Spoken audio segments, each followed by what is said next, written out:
Chapter 9. The Quran is borrowed from both Jewish and Christian myths. The doings and sayings of Moses and Abraham and Jesus, being so ill-founded and so inconsistent, as well as so often immoral, one must proceed in the same spirit of inquiry to what many believe is the last revelation, that of the Prophet Muhammed and his Quran or recitation. Here again, the angel or archangel, Gabriel, is found at work, dictating surahs or verses to a person of little or no learning.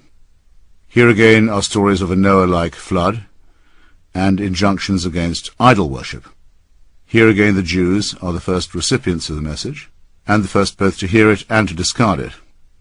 And here again there is a vast commentary of doubtful anecdote about the actual doings and sayings of the Prophet, this time known as the Hadith.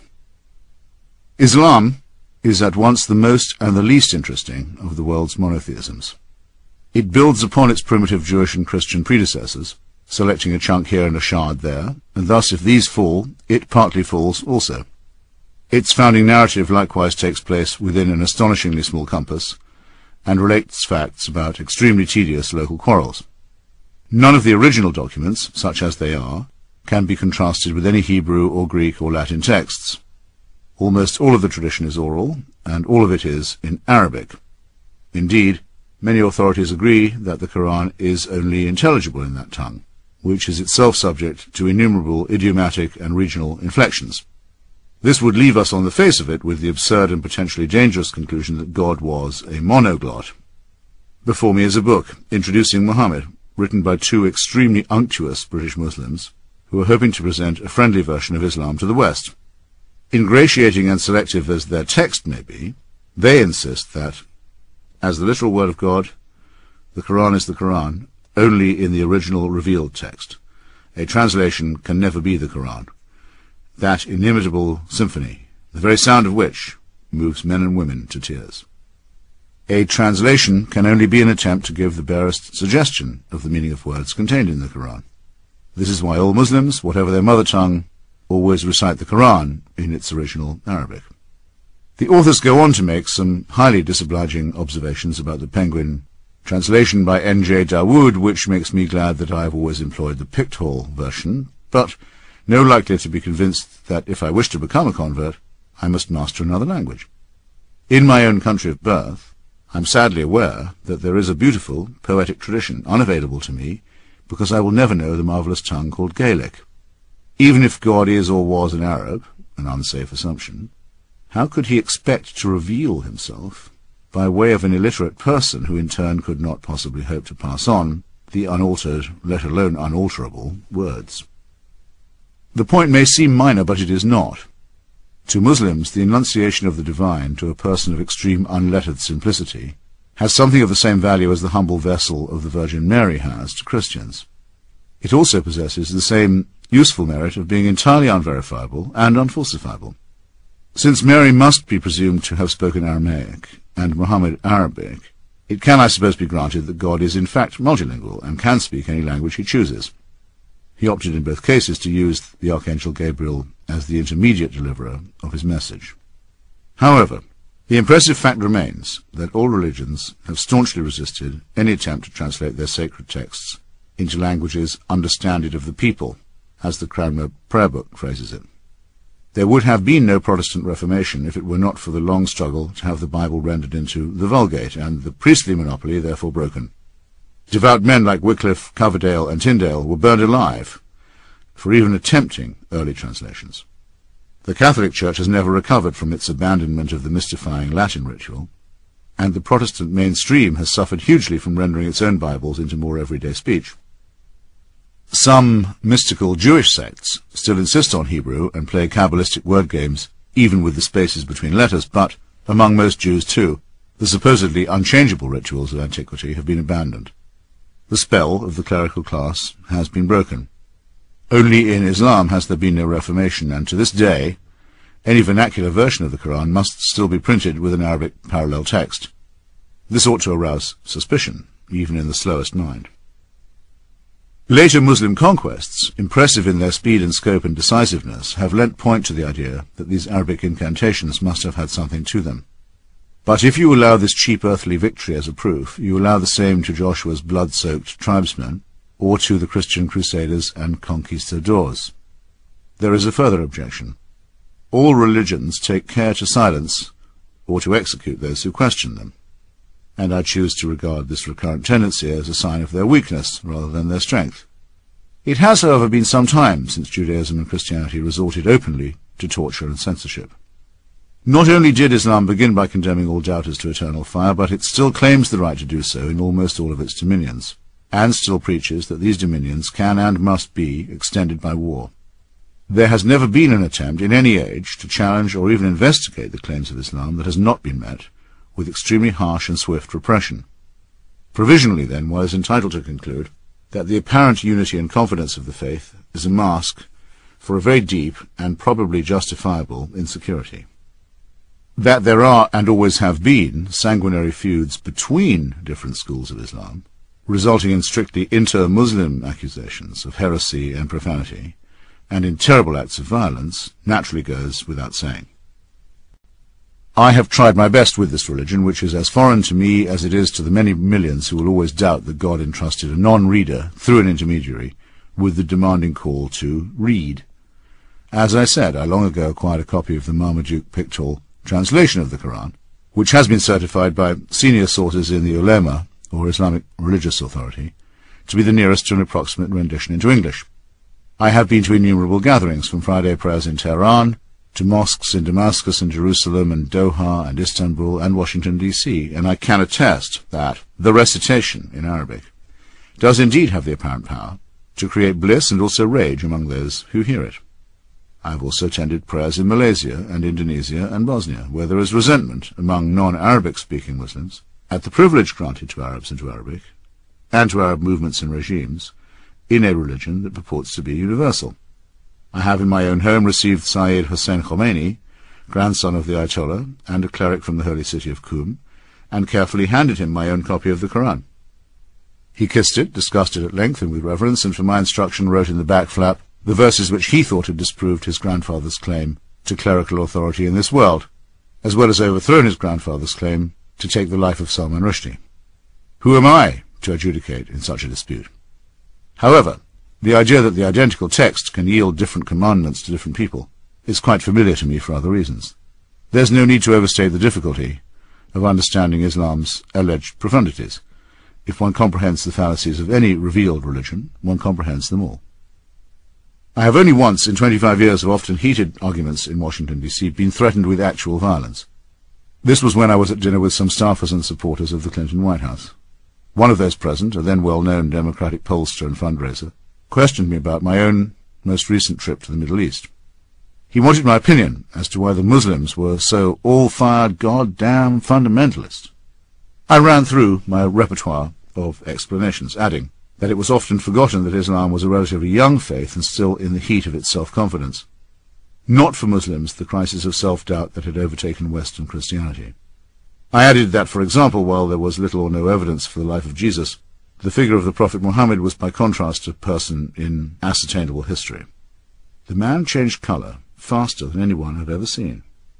After shrieking that Jesus Christ had meant more to more people than I could ever imagine, and that I was disgusting beyond words for speaking so casually, he drew back his foot and aimed a kick which only his decency, conceivably his Christianity, prevented him from landing on my shin. He then ordered his wife to join him in leaving. I now feel that I owe him an apology, or at least half of one. Although we do know that a person named Muhammad almost certainly existed within a fairly small bracket of time and space, we have the same problem as we do in all the precedent cases. The accounts that relate his deeds and words were assembled many years later and are hopelessly corrupted into incoherence by self-interest, rumour, and illiteracy. The tale is familiar enough, even if it is new to you. Some Meccans of the 7th century followed an Abrahamic tradition and even believed that their temple, the Kaaba, had been built by Abraham. The temple itself, most of its original furnishings having been destroyed by later fundamentalists, notably the Wahhabis, is said to have become depraved by idolatry. Muhammad, the son of Abdullah, became one of those Hunafa, who turned away to seek solace elsewhere. Retiring to a desert cave on Mount Hira for the month of heat, or Ramadan, he was asleep or in a trance, I'm quoting Pictorial's commentary, when he heard a voice commanding him to read. He replied twice that he was unable to read, and was thrice commanded to do so. Eventually asking what he should read, he was further commanded in the name of a Lord who created man from a clot of blood. After the angel Gabriel, who so identified himself, had told Muhammad that he was to be Allah's messenger, and had departed, Muhammad confided in his wife, Khadijah. On their return to Mecca, she took him to meet her cousin, an elderly man named Waraka ibn Nufal, who knew the scriptures of the Jews and Christians. This whiskered veteran declared that the divine envoy who once visited Moses had come again to Mount Hira. From then on, Muhammad adopted the modest title of Slave of Allah, the latter word being simply the Arabic for God. The only people who at first took the smallest interest in Muhammad's claim were the greedy guardians of the temple at Mecca, who saw it as a threat to their pilgrimage business, and the studious Jews of Yathrib, a town 200 miles distant, who had been for some time proclaiming the advent of the Messiah. The first group became more threatening, and the second more friendly, as a result of which Muhammad made the journey, or Hijra, to Yathrib, which is now known as Medina. The date of the flight counts as the inauguration of the Muslim era. But as with the arrival of the Nazarene in Jewish Palestine, which began with so many cheerful heavenly auguries, this was all to end very badly, with the realization on the part of the Arabian Jews that they were faced with yet another disappointment, if not indeed another impostor. According to Karen Armstrong, one of the most sympathetic, not to say apologetic, analysts of Islam, the Arabs of the time had a wounded feeling that they had been left out of history. God had appeared to Christians and Jews, but he had sent the Arabs no prophet and no scripture in their own language. Thus, though she does not put it this way, the time for someone to have a local revelation was long overdue, and once having had it, Muhammad was not inclined to let it be criticized as second-hand by adherents of older faiths. The record of his 7th century career, like the books of the Old Testament, swiftly becomes an account of vicious quarrels between a few hundred or sometimes a few thousand unlearned villagers and townspeople, in which the finger of God was supposed to settle and determine the outcome of parochial disputes. As with the primeval bloodlettings of the Sinai and Canaan, which are likewise unattested by any independent evidence, millions of people have been held hostage ever since by the supposedly providential character of these ugly squabbles. There is some question as to whether Islam is a separate religion at all. It initially fulfilled a need among Arabs for a distinctive or special creed, and is forever identified with their language and their impressive later conquests, which, while not as striking as those of the young Alexander of Macedonia, certainly conveyed an idea of being backed by a divine will, until they petered out at the fringes of the Balkans and the Mediterranean. But Islam, when examined, is not much more than a rather obvious and ill-arranged set of plagiarisms, helping itself from earlier books and traditions as occasion appeared to require. Thus, far from being born in the clear light of history, as Ernest Renan so generously phrased it, Islam in its origins is just as shady and approximate as those from which it took its borrowings. It makes immense claims for itself, invokes prostrate submission or surrender as a maxim to its adherents, and demands deference and respect from non-believers into the bargain. There is nothing, absolutely nothing, in its teachings that can even begin to justify such arrogance and presumption. The Prophet died in the year 632 of our own approximate calendar.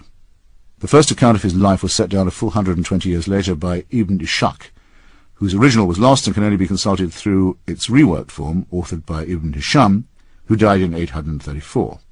Adding to this hearsay and obscurity, there is no agreed-upon account of how the Prophet's followers assembled the Quran, or of how his various sayings, some of them written down by secretaries, became codified. And this familiar problem is further complicated, even more than in the Christian case, by the matter of succession. Unlike Jesus, who apparently undertook to return to earth very soon, and who, Pache, the absurd Dan Brown, left no known descendants, Muhammad was a general and a politician, and though, unlike Alexander of Macedonia, a prolific father, left no instruction as to who was to take up his mantle. Quarrels over the leadership began almost as soon as he died, and so Islam had its first major schism between the Sunni and the Shia before it had even established itself as a system. We need take no side in the schism, except to point out that one at least of the schools of interpretation must be quite mistaken. And the initial identification of Islam with an earthly caliphate made up of disputatious contenders for the said mantle marked it from the very beginning as man-made. It is said by some Muslim authorities that during the first caliphate of Abu Bakr, immediately after Muhammad's death, concern arose that his orally transmitted words might be forgotten. So many Muslim soldiers had been killed in battle that the number who had the Quran safely lodged in their memories had become alarmingly small. It was therefore decided to assemble every living witness, together with pieces of paper, stones, palm leaves, shoulder blades, ribs and bits of leather on which sayings had been scribbled, and give them to Zayd ibn Thabit, one of the Prophet's former secretaries, for an authoritative collation. Once this had been done, the believers had something like an authorized version. If true, this would date the Quran to a time fairly close to Muhammad's own life, but we swiftly discover that there is no certainty or agreement about the truth of the story. Some say that it was Ali, the fourth and not the first caliph, and the founder of Shi'ism, who had the idea. Many others, the Sunni majority, assert that it was Caliph Uthman, who reigned from 644 to 656, who made the finalized decision. Told by one of his generals that soldiers from different provinces were fighting over discrepant accounts of the Quran, Uthman ordered Zayd ibn Thabit to bring together the various texts, unify them, and have them transcribed into one. When this task was complete, Uthman ordered standard copies to be sent to Kufa, Basra, Damascus, and elsewhere, with a master copy retained in Medina. Uthman thus played the canonical role that had been taken in the standardization and purging and censorship of the Christian Bible by Irenaeus and by Bishop Athanasius of Alexandria. The role was called, and some texts were declared sacred and inerrant, while others became apocryphal. Outdoing Athanasius, Uthman ordered that all earlier and rival editions be destroyed. Even supposing this version of events to be correct, which would mean that no chance existed for scholars ever to determine or even dispute what really happened in Muhammad's time, Uthman's attempt to abolish disagreement was a vain one. The written Arabic language has two features that make it difficult for an outsider to learn. It uses dots to distinguish consonants like B and T, and in its original form it had no sign or symbol for short vowels, which could be rendered by various dashes or comma-type marks. Vastly different readings, even of Uthman's version, were enabled by these variations. Arabic script itself was not standardized until the later part of the 9th century, and in the meantime, the undotted and oddly voweled Quran was generating wildly different explanations of itself, as it still does. This might not matter in the case of the Iliad, but remember that we are supposed to be talking about the unalterable and final word of God. There is obviously a connection between the sheer feebleness of this claim and the absolutely fanatical certainty with which it is advanced. To take one instance that can hardly be called negligible, the Arabic words written on the outside of the Dome of the Rock in Jerusalem are different from any version that appears in the Quran. The situation is even more shaky and deplorable when we come to the Hadith, or that vast orally generated secondary literature which supposedly conveys the sayings and actions of Muhammad, the tale of the Quran's compilation, and the sayings of the companions of the Prophet. Each Hadith, in order to be considered authentic, must be supported in turn by an isnad, or chain, of supposedly reliable witnesses. Many Muslims allow their attitude to everyday life to be determined by these anecdotes. Regarding dogs as unclean, for example, on the sole ground that Muhammad is said to have done so. My own favourite tale goes the other way. The Prophet is said to have cut off the long sleeve of his garment, rather than disturb a cat that was slumbering on it. Cats in Muslim lands have been generally spared the awful treatment visited on them by Christians, who've often regarded them as satanic familiars of witches. As one might expect, the 6 authorized collections of hadith, which pile hearsay upon hearsay through the unwinding of the long spool of isnads, A told B, who had it from C, who learned it from D, were put together centuries after the events they purport to describe. One of the most famous of the 6 compilers, Bukhari, died 238 years after the death of Muhammad. Bukhari is deemed unusually reliable and honest by Muslims, and seems to have deserved his reputation, in that of the 300,000 attestations he accumulated in a lifetime devoted to the project, he ruled that 200,000 of them were entirely valueless and unsupported. Further exclusion of dubious traditions and questionable isnads reduced his grand total to 10,000 hadith. You are free to believe, if you so choose, that out of this formless mass of illiterate and half-remembered witnessing, the pious Bukhari, more than 2 centuries later, managed to select only the pure and undefiled ones that would bear examination. Some of these candidates for authenticity might have been easier to sift out than others. The Hungarian scholar Ignác Goldziher, to quote a recent study by Reza Arslan, was among the first to show that many of the hadith were no more than verses from the Torah and the Gospels, bits of rabbinic sayings, ancient Persian maxims, passages of Greek philosophy, Indian proverbs, and even an almost word-for-word reproduction of the Lord's Prayer. Great chunks of more or less straight biblical quotation can be found in the hadith, including the parable of the workers hired at the last moment and the injunction, "Let not thy left hand know what thy right hand doeth," the last example meaning that this piece of pointless pseudo-profundity has a place in 2 sets of revealed scripture. Aslan notes that by the time of the 9th century, when Muslim legal scholars were attempting to formulate and codify Islamic law through the process known as ijtihad, they were obliged to separate many hadith into the following categories: lies told for material gain and lies told for ideological advantage.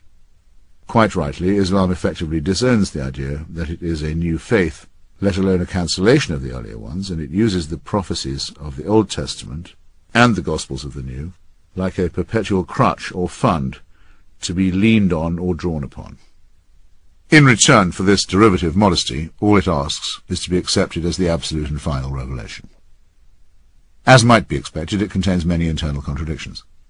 It is often cited as saying that there is no compulsion in religion, and as making reassuring noises about those of other faiths being peoples of the book, or followers of an earlier revelation. The idea of being tolerated by a Muslim is as repulsive to me as the other condescensions, whereby Catholic and Protestant Christians agreed to tolerate one another, or extend toleration to Jews. The Christian world was so awful in this respect and for so long, that many Jews preferred to live under Ottoman rule and submit to special taxes and other such distinctions. However, the actual Quranic reference to Islam's benign tolerance is qualified because some of these same peoples and followers may be such of them as are bent on evil-doing, and it takes only a short acquaintance with the Quran and the Hadith to discover other imperatives, such as the following: nobody who dies and finds good from Allah in the hereafter would wish to come back to this world even if he were given the whole world and whatever is in it, except the martyr who, on seeing the superiority of martyrdom, would like to come back to the world and be killed again. Or, God will not forgive those who serve other gods beside him, but he will forgive whom he will for other sins. He that serves other gods besides God is guilty of a heinous sin. I chose the first of these two violent excerpts from a whole thesaurus of unsavoury possible ones, because it so perfectly negates what Socrates is reported to have said in Plato's Apology, to which I am coming.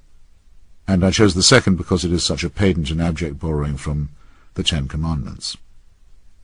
The likelihood that any of this humanly derived rhetoric is inerrant, let alone final, is conclusively disproved, not just by its innumerable contradictions and incoherencies, but by the famous episode of the Quran's alleged satanic verses, out of which Salman Rushdie was later to make a literary project.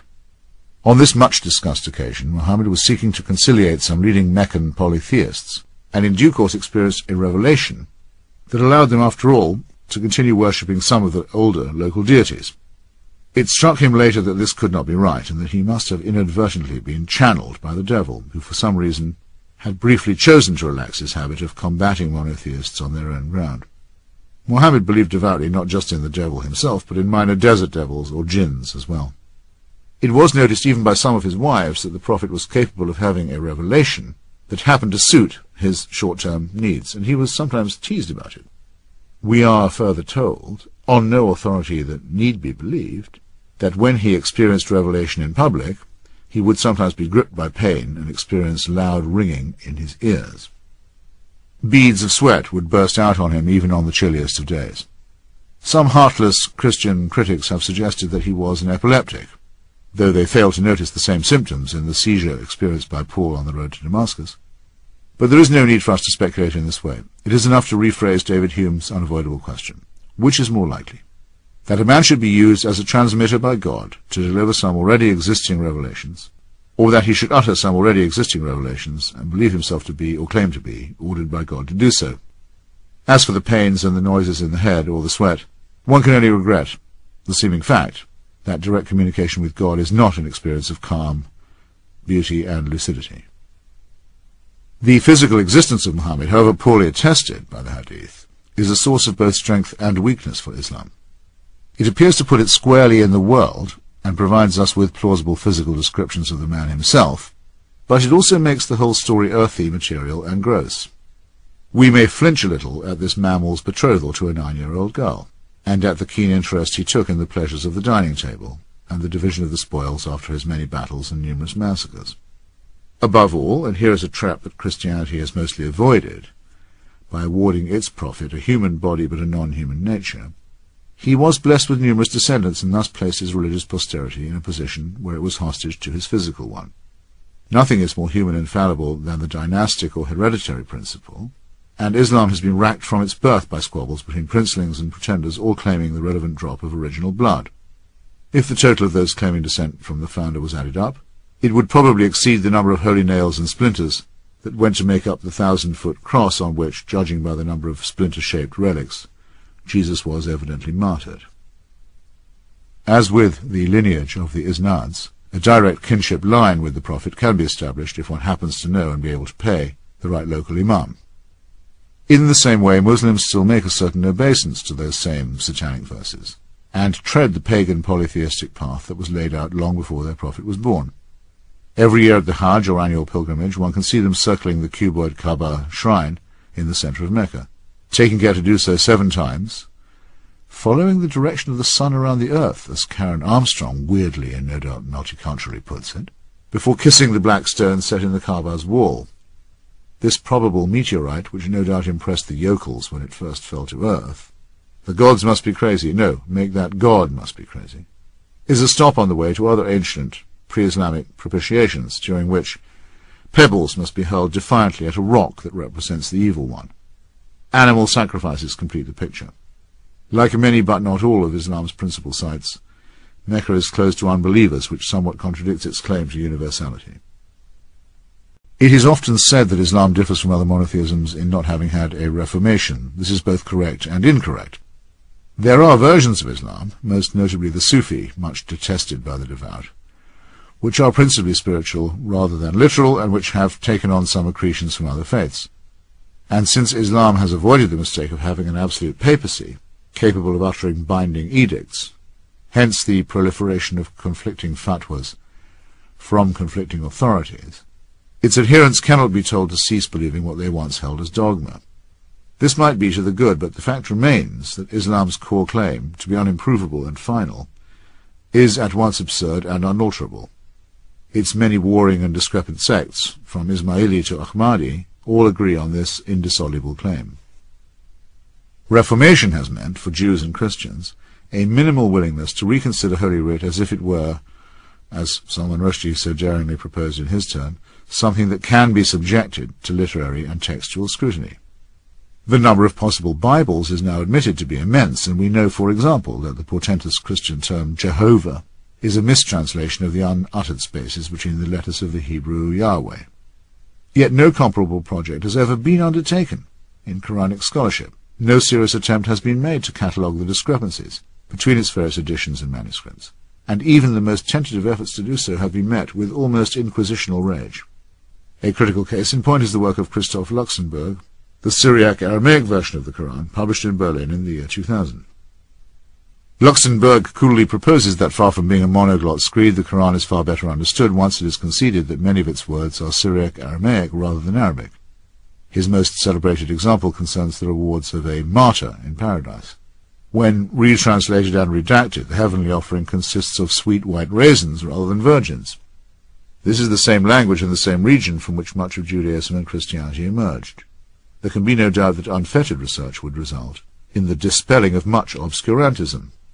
But at the very point when Islam ought to be joining its predecessors in subjecting itself to rereadings, there is a soft consensus among almost all the religious that because of the supposed duty of respect that we owe the faithful, this is the very time to allow Islam to assert its claims at their own face value. Once again, faith is helping to choke free inquiry, and the emancipating consequences that it might bring.